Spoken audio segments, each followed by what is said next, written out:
फक्त 15 मिनिटात घर आवरलं. बाळासाठी मस्त पराठा बनवला आणि भोपळ्याची भाजी अशी केली की सगळ्यांनी आवडीनेच खाल्ली.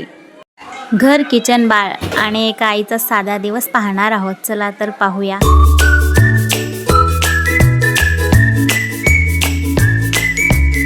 हाय, हॅलो, नमस्कार. मी शीतल आणि शीतल डेली ब्लॉगमध्ये तुम्हा सर्वांचं स्वागत करते.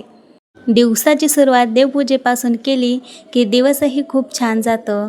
पण खरं सांगायचं झालं तर देवपूजा ही माझ्या नवऱ्याने केली आहे, कारण एक टाईम ते करतात आणि एक टाईम मी करत असते. तर असो, तर आजच्या ब्लॉगमध्ये मी बनवणार आहे या भोपळ्याची भाजी. चला तर रेसिपी पाहूया. इकडे छान असे भोपळे बारीक बारीक करून घेतले, कांदा वगैरे चिरून घेतला, टमाटर चिरून घेतलं आणि हे सगळं साहित्य मी असं चिरून घेतलं. आणि मध्ये मध्ये माझं बाळ पण करत होतं. तर मी स्वयंपाक करताना ना त्याला असं किचनवरच बसून ठेवते. लहानपणापासूनच मी त्याला असं किचनवर ठेवते आणि मग मी माझे कामं करत असते. तर माझ्या आहोंची पण नाईट शिफ्ट चालू आहे. ह्याला जर खाली सोडलं तर हे त्यांच्या पप्पाजवळ जाऊन त्याच्या कानामध्ये ओरडते किंवा असंच आवाज वगैरे करते, तर त्यांची पण झोप डिस्टर्ब होते. त्यामुळं मग मी त्याला असं किचनवरच बसवते आणि मलाही सवय झाली आहे.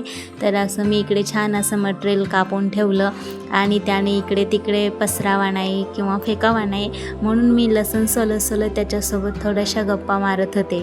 अगोदर भाजी बनवून झाली का नंतर मी त्याला या भोपळ्याचंच थोडंसं पराठा करून देणार आहे आणि या ब्लॉगमध्ये त्याची पण रेसिपी पाहणार आहोत आपण.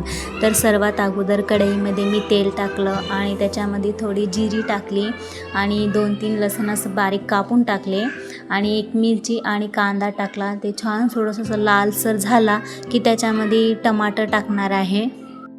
त्यानंतर त्याच्यामध्ये जे आपण रोजचे मसाले वापरतो तेच मसाले ॲड करणार आहे. आणि मसाल्यामध्ये मी म्हटलं तर मी हळद आणि लाल चटणी आणि थोडासा कांदा मसाला टाकला आहे, दुसरं काहीही नाही टाकलं. तर मसाल्याला पाहू शकता किती छान असं तेल सुटलं आहे. आणि मग त्याच्यामध्ये हे भोपळा त्याच्यामध्ये टाकणार आहे आणि त्याच्यामध्ये डाळ नाही टाकली, कारण बाळाच्या पप्पाची नाईट चालू आहे आणि डाळीनं ना पित्ताचा प्रॉब्लेम होतो, त्यामुळं मग मी डाळ नाही टाकली याच्यामध्ये. तुम्ही टाकू शकता आणि खरं तर याच्यामध्ये डाळ टाकूनच छान लागते. तर याच्यावर झाकण ठेवलं होतं मी, अधूनमधून चेक केलं. त्यानंतर मी याच्यामध्ये पाणी टाकणार आहे, नंतर शिजवणार आहे. अधूनमधून चेक करत करत शिजवली आहे भाजी छान अशी. तर पाहू शकता भाजी पण आपली रेडी झाली आहे, शिजून पण झाली आणि मस्त तेल वगैरे सुटलं तरी पण छान आलेली आहे भाजीला. तर आता बाळाच्या पण पराठ्याची तयारी चालू आहे. तर खोबर किसणीने मी असं छान कद्दूकस केलं. त्याच्यामध्ये फक्त जिरं आणि मीठच टाकलेलं आहे, बाकी काहीच नाही टाकलं, मसाला नाही टाकला आणि तिखट पण नाही टाकलं. 2 वर्षाचा आहे तो, पण अजूनही तिखट खात नाही. पण जाऊ दे म्हटलं, तिखट टाकलं तर परत हे पण नाही खाणार तो, तर मग मी त्यामुळं त्याच्यामध्ये काहीही नाही टाकलं. तर मग अगोदर मी थोडंसं परत एकदा किचन आवरून घेतलं आणि छान असे 2 त्याला धपाटे करून दिले. कणिक थोडं पातळ झालं होतं आणि कोलपाटावर लाटता येत नव्हतं, म्हणून मी हातावरच असे थापले. तर पाहू शकता तुम्ही किती छान भाजले, लालसर भाजले आणि त्यानं खरंच आवडीनं खाल्लेत. बाकीचं कणिक मी एका डब्यामध्ये काढून ते फ्रीजमध्ये ठेवलं आहे. नंतर आमची भाजी तर झाली होती रेडी. त्यानंतर मी थोडंसं कणिक मळलं आणि आमच्यासाठी पण चपात्या बनवून घेतल्या. त्यानंतर लगेचच भाजी कढईमधली छोट्याशा बाऊलमध्ये काढून घेतली आणि पोळ्या पण एका डब्यामध्ये ठेवून दिल्या. त्यानंतर किचनवर जी आता स्वयंपाक केलेली भांडी पडली होती ते पण मी लगेचच आवरून घेतलं. स्वयंपाक झाल्यावर असं किचन लगेच चकाचक केलं की मनही प्रसन्न राहते.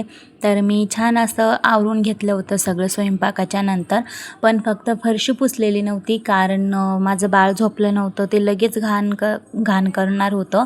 त्यामुळं मग म्हटलं ते झोपलं का लगेच पुसून घ्यावा.